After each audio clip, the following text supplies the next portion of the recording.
My dad told me this story, his personal experience with his friend Steve. One day, while perusing the internet, Steve came across a news about a suspension bridge near his home. The website featured numerous photos of the bridge and its surroundings. The next time he saw my dad, he told him about the bridge. It was an antique suspension bridge that spans a deep gorge. For unclear reasons, it became recognized as a suicide hotspot. Every year, at least 5 or 10 people threw themselves off the bridge and died. Nobody could say why. They said that the location was haunted by the ghosts of everyone who had committed suicide there. When my dad returned home that evening, he decided he needed to check out the bridge. He really wanted to witness a ghost. So that night, he started out for the Highlands, where the bridge was located. It took him about half an hour to arrive. It was almost midnight when he arrived at the bridge, and there was no one else there. It was dark and eerily quiet. The atmosphere was so eerie and foreboding that it sent shivers down his spine. People just mislead others about this place, he mumbled to himself as he cautiously moved to the gorge's brink and stared down into it. He started thinking about all the people who had flung themselves into the inky blackness.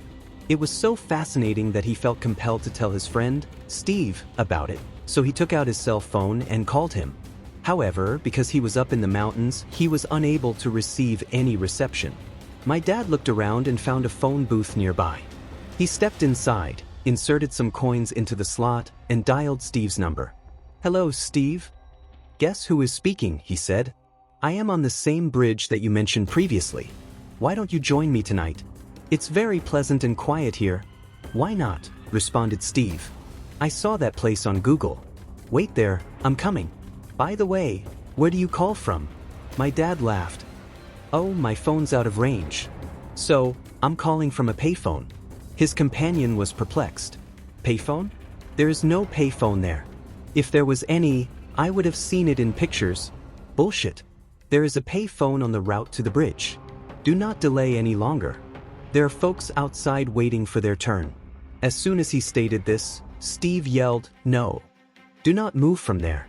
I know that place, and I'll be there in 15 minutes. Just stay inside the payphone and do not put down the phone." "What happened?" "Just promise me you won't leave from there. Whatever people say, just don't leave there." When his friend hung up, my dad felt a wave of panic wash over him. He did not put down his phone. The people outside the booth stared at him. The look in their eyes sent shivers down his spine. When Steve arrived at the suspension bridge 15 minutes later, he saw his pal standing on the very edge of it. He had his cell phone against his ear. He had no idea what he was doing. There was no phone booth or line of individuals waiting to use the phone. If he had moved just an inch, he would have fallen off the edge and killed. Thanks for watching. Don't forget to like and subscribe for more stories.